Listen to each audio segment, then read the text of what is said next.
Hey, this is Sasha, and welcome to another episode here on Let's Talk Stocks. Today, we're going to be talking about the art of adjustments.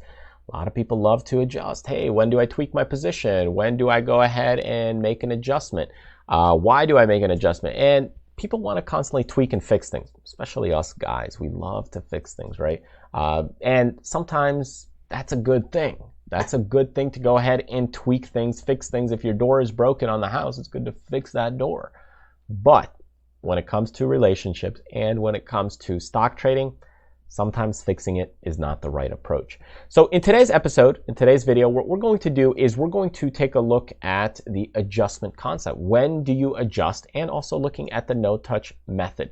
So first off, let's go to the paper and talk about these two things. So what is the difference? So we have the no-touch and we have the adjustment method. So what's kind of the difference? Well, the no touch, you kind of look at your goal and target what you're trying to make, and you either win or you lose. Okay, so it's a win-lose situation, and you kind of set your goal, and that goal could be, let's say, $120. And your loss, you could say, well, my max loss that I want to lose is $180. Okay, so you either win 120 or thereabout, and you lose maybe 180. Now, this loss could be a little less as well. You could say, hey, well, maybe I'll lose only 80, depending on the trade, if it's really looking like it's moving against you. So that's kind of the no-touch method. You're not doing any kind of adjustments. The other approach to this is looking at an adjustment. So if you look at an adjustment, again, you still should have, okay, I have a goal. So again, this goal could be 120. Your loss area still could be around, let's just say negative 180. But now you have an adjustment. So how do you play that into your plan? And that's what most people don't have, is they don't have a plan. So how does this work? Well, you have an adjustment point of, before you get to a loss of 180, you adjust it. Now, this is still the same. The only difference here is maybe at, let's say, negative, could be 70, if the trade's not working in your favor. Now you make that adjustment. Now, if that negative 70 turns into negative 180 or negative 200, all of a sudden you're still out. So the main difference is you're adding and you're willing to be a little more flexible, but your initial trade plan still stays the same. That's kind of the big difference between the adjustment or the no-touch concept. And if you're brand new, if you're just starting with options, go ahead and use the no-touch method. So you put a trade on and you're either winning on it or you're losing on it. You know, you're not touching it, you're not doing adjustments. But as you get better, you go ahead and you do an adjustment. But you gotta have that plan in mind. So let's go kind of to the screen here, and I went ahead and set up a calendar spread because calendars are kind of easier to chat about when we talk about trades, just because there's only 2 contracts, not like an iron condor that has 4 contracts. So if we go ahead and discuss this trade, what I want to do is take a look at it. Right now, the stock's around 214 in price. If I put a calendar on at around 220 and let the theta, continue to decay and so on, well, let's say that trade's moving around. Well, for me, kind of the danger zone in this trade is probably somewhere over here, because it's getting outside or close to the end of my break even, and probably somewhere over here as well. So these areas are a problem area. And sometimes what happens is volatility plays also a role. So if this trade all of a sudden starts to move here against me, and volatility also, let's just say in this case, drops quite a bit, now I'm starting to lose on that trade. Well, let's say my loss over here, or my adjustment point, I'm still, the most I'm willing to lose is about 180. Let's say if I'm looking to make an adjustment here, well, I probably adjust at negative 70. I could do it a little before, it could be negative 50, so that way I don't lose 180.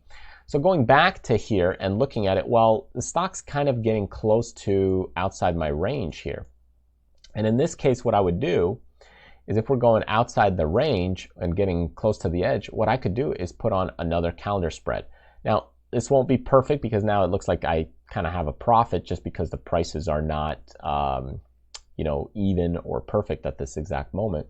But really what I would do is create that overlapping trade, create another calendar spread over at this 250 mark. So 250 would be right here. So I create kind of another calendar right here. And as they overlap, that helps save my position. Now, could you go ahead and overlap one a little closer? If you think the stock's going to pull back, yeah, you can. Could you do it even further? Yeah, you can.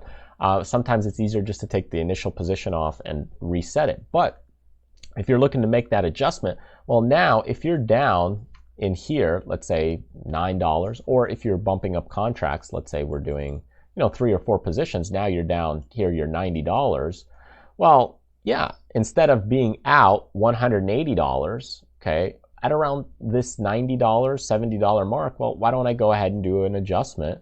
I'll go ahead and put a couple contracts on. Now keep in mind, again, the pricing's not perfect here.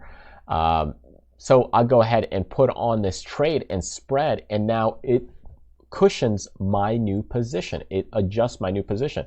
So I'd still be down, maybe $90 or $100, but now it allows me to, number one, I get a higher theta premium. Now my Vega will creep up, and my position's in a safer zone. So I might be able to go ahead and make more money because of that theta, because on a per day basis now it goes and decays for me. But I'm also in a safer position. And now that negative 90, let's just drop this in price a bit. Let's just see, what do I need to do to get it? Actually go the other way. So if I go ahead and let's do 5. And we'll bump that up a little bit more. So if we're down $90 initially, so this was our initial amount, down $93, we'd still be down 93, but my position's in a safer zone. So now, after a few days, well, go ahead, you got your decay, and now you might be up $50. Again, if the stock continues moving, wiggling around in this area, and now it allows you to go ahead and catch up. Now, if I still go, and again, looking at my initial trade plan, the most I'm willing to lose is 180. Well, if that's my initial trade plan, well, if I get to 180 after that initial adjustment over here, I'm out completely. Okay, that was my plan. The only thing that adjustment allows me to do is it allows me to save my position so that I could potentially save this trade, because now I've widened that room, right? But keep in mind, if this continues to go against me, well, those losses could creep up pretty quickly. So that's why that second calendar, all of a sudden, well, I could go ahead and possibly save it, because if it pulls back a bit and I go ahead and, decay a little bit more, I could go ahead and make $230. Because now I got 2 calendars working for me, or 2 sets of calendars working for me, and I can go ahead and win that trade. So that's really the big picture behind these adjustments, is that when you think about the adjustment, you got to have an initial plan in mind. And most people, they don't really have an initial plan in mind, in the back of their mind.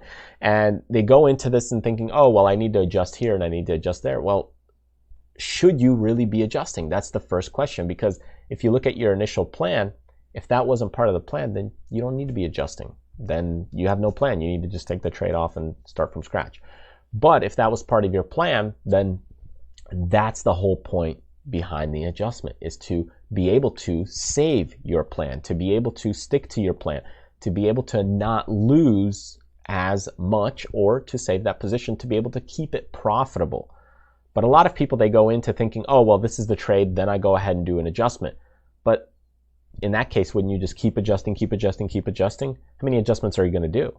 Well, that brings you back to the initial thought, which is your plan.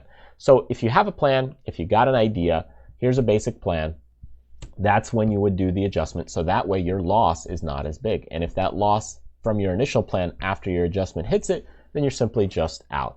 Otherwise, you're sticking to a no-touch method. Hey, if it hits 120, I'm kind of out. If I hit 180, I'm out. Either way, that's the scenario, that's the situation, and that's what you're kind of doing. So anyways, I hope this was helpful and insightful for you to really understand the concept behind adjustments, because it's not just, hey, you adjust at this point and adjust at that point. You do it with a plan in mind and with a thought in mind. If you're doing it without a plan and without a thought, then what's the point of the adjustment? You got to have an idea and a concept kind of for a strategy in mind. So thank you so much for joining me in this week's episode and this week's video. I hope you found it helpful and insightful to why you're doing these adjustments. And if you did, subscribe on YouTube by clicking the face icon here, or be sure to join our newsletter list by clicking the icon over here and enter your name and email address when you get there. That way you get notified when I release new videos, products, courses, books, discounts, coupons, codes, and all the other good stuff. Thanks again for joining me, and I'll see you next time.